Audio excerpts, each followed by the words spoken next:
क्या केस था और आपने जो केस चैलेंज किया था, आज केस जो आप विन कर गई हैं। मैंने नादरा के चेयरमैन की अपॉइंटमेंट को चैलेंज किया था। आर्टिकल 244 की वॉयलेशन है। सर्विंग जनरल जो है उन्होंने ओथ लिया हुआ कि वो सिवाय सियासत या किसी चीज़ का हिस्सा नहीं बने।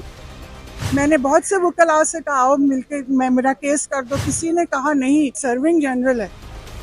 कला घबरा जाते थे या उनको थ्रेट्स थे? नहीं, वो कहते थे नहीं सर्विंग जनरल से जी पंगा लेना है। मुझे कहते थे आपका दिमाग ठीक है। नादरा के कुछ लोगों ने, उनकी लीगल टीम ने थ्रेट किया है। जजेस को भी जब प्रेशर आता है तो इस तरह की पिटीशंस पर या तो वो खारिज कर देते हैं या उस पर कोई फैसला नहीं करते। प्रेशर क्या होता है? आप यहाँ पर आइन के लिए बैठे, तो मैं तो एक आइन की चीज लेके आई और आप आइन के कस्टोडियन। आपके लिए प्रेशर होना इन पे, वो जज किस चीज का हुआ? मुनीर अफसर को जो है वो ओहदे से हटा दिया, जो कि चेयरमैन नादरा थे। पिटिशनर दरख्वास्त गुजार हमारे साथ मौजूद हैं, अशफा कामरा साहब। मैडम ये बताइएगा कि क्या केस था और आपने जो केस चैलेंज किया था, आज केस जो आप विन कर गई हैं, तो आपने क्या मौक़िफ़ क्या इख्तियार किया था? अस्सलाम वालेकुम जी। मैंने नादरा के चेयरमैन की अपॉइंटमेंट को चैलेंज किया था और ये कहा था कि दो पॉइंट्स थे। एक है कि ये आर्टिकल 244 की वॉयलेशन है कि जर्नल सर्विंग जनरल जो है उन्होंने ओथ लिया हुआ कि वो सिवाय फौज के किसी और चीज़ में सियासत या किसी चीज़ का हिस्सा नहीं बनेंगे। दूसरा, केयर टेकर गवर्नमेंट ने एक गलत अमेंडमेंट की थी जो उनका प्रियोगेटिव भी नहीं था। ठीक है, 7A की नेशनल आधा रूल्स में, उसमें उन्होंने ये अमेंडमेंट की थी कि सर्विसमैन, कोई भी सर्विसमैन अनादरा का चेयरमैन लग सकता है। इन्हीं जनरल साहब की अपॉइंटमेंट के लिए उन्होंने खास ये गलत अमेंडमेंट की सर्कुलेशन समरी से। तो मैंने उसको चैलेंज किया था कि ये नहीं हो सकता और ये आइन के भी खिलाफ है 244 के, और नादरा का ऑर्डिनेंस 34 और नादरा रूल 3 की भी खिलाफ वर्जी है, उसमें आपने लिखा लॉ हुआ है। किया हुआ है? नहीं जी, कुछ नहीं, बिल्कुल मैं लॉयर नहीं, और मैंने ये सब काम खुद किया, खुद प्लीट किया है, खुद लिखा, सब कुछ खुद किया। और सबसे ज़्यादा मैं आपके चैनल के तवज्जुह से कहूँगी कि this is called power of a common man. मैंने बहुत से वकला से कहा आओ मिलके मैं मेरा केस कर दो, किसी ने कहा नहीं, सर्विंग जनरल है। हमने इन वकला जनरल घबरा जाते थे या उनको थ्रेट्स थे? नहीं, वो कहते थे नहीं सर्विंग जनरल से जी पंगा लेना है, पंगा। वो मुझे कहते थे आपका दिमाग ठीक है। मुझे यहाँ तक कि नादरा के कुछ लोगों ने, उनकी लीगल टीम ने, मुझे आप ये कह सकते हैं कि वो थ्रेट ही है, मुझे रिट पिटीशन वापस करने का कहा गया कि आप अपनी रिट पिटीशन वापस लें। और और ये किस बात किस्म का मैंने थ्रेट था? कि ये आप अपनी रिट पिटीशन वापस लें, और मुझे ये कहा गया कि ये आपकी फैमिली है, ये आप हैं। मैंने कहा जी ठीक है। और ये बात मैंने जस्टिस आसिम हफीज को अदालत में भी बताई थी कि मुझे ये फोर्स कर रहे हैं कि ये मैं रिट पिटीशन वापस लूँ, और उसका वजह ये बताएगी कि ये कौमी सलामती के लिए किया गया है। ये मैंने कहा क्या मतलब है, कौमी सलामती के लिए आप गलत फैसले करेंगे? तो I am not going to accept it. अगर दो रुकनी बेंच जो है इस पर स्टे दे देता, फिर आपका लायामल क्या कैसे होगा? लाएमल होगा कि दो रुकनी बेंच अदालत देखें? मैं और आप, हम सब हुक्मरान हैं इस मुल्क के, आइन हमारा है, और अदालतें जो है ना वो कस्टोडियन है।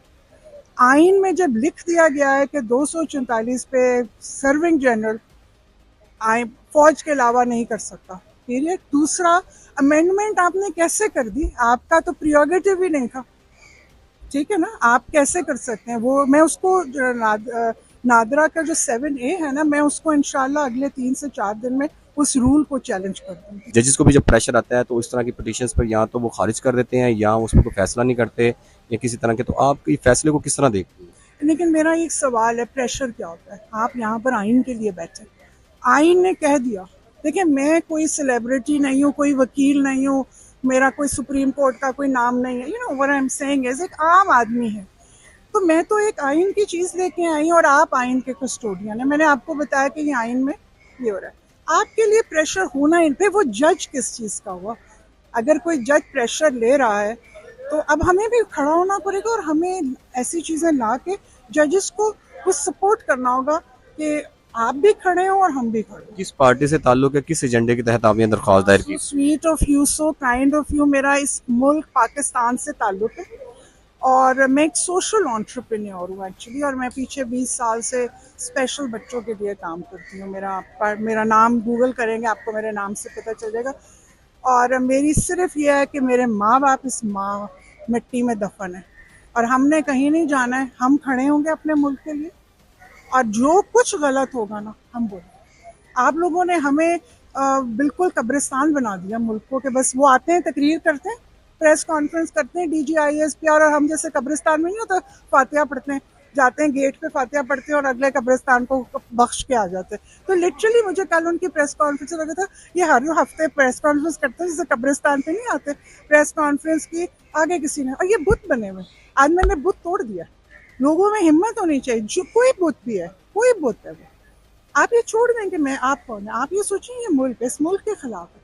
और आप देखें एक तरफ इस मुल्क की कितनी बदनामी हो रही है, इसके हमें कहते हैं कि ये लोग, इस मुल्क के लोग कुछ नहीं कर पाते, क्यों नहीं कर पाते, हम डर जाते हैं। आपने सही कहा, मुझे अच्छा लगा कि जस्टिस आसिम हफीज ने पहले दिन से बहुत स्टैंड लिया, बहुत स्टैंड लिया। ये नहीं क्योंकि मेरी साइड में कह रही हूँ दी नहीं, उन्होंने आइन के ऊपर जो वो सवाल करते थे ना, फेडरेशन हुकूमत के लोग जवाब नहीं दे पाते थे। उन्होंने जो जवाब जमा करवाया है वो गैर तसल्ली बख्श। गैर तसल्ली बख्शी नहीं है, इस तरह वो झूठा है। उन्होंने केयर टेकर की गवर्नमेंट के कागज की डेट्स चेंज करके PDM2 के कागजों की डेट डाल के और जमा करा दी। मैंने उस पर 476 का पर्चा फेडरेशन पे करवा, रिट पिटिशन की, कि ये देखें सारे वही डॉक्यूमेंट्स हैं, सिर्फ उन पे ब्लैंको करके और PDM2 की, और वो जाहिर ये किया कि ये केयर टेकर गवर्नमेंट ने नहीं किया, ये 8 फरवरी के बाद PDM ने, PDM कैसे कर सकती है।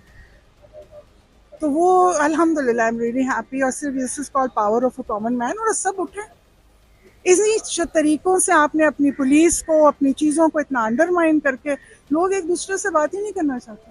लोगों का ख्याल है कि मैं किसी को, मेरा सियासी वो है या शायद मैं PTI या उसे नहीं, मेरा किसी से कोई ताल्लुक। ये असल में असूलन ये सियासी जमातों को सवाल उठाना चाहिए था, ये उनका काम था। हम उन्हें 50 अरब रुपए का खर्च करके उनको इलेक्टेबल्स लेके आए, ये उनका काम है कि उन्होंने कैसे इसको होने दिया।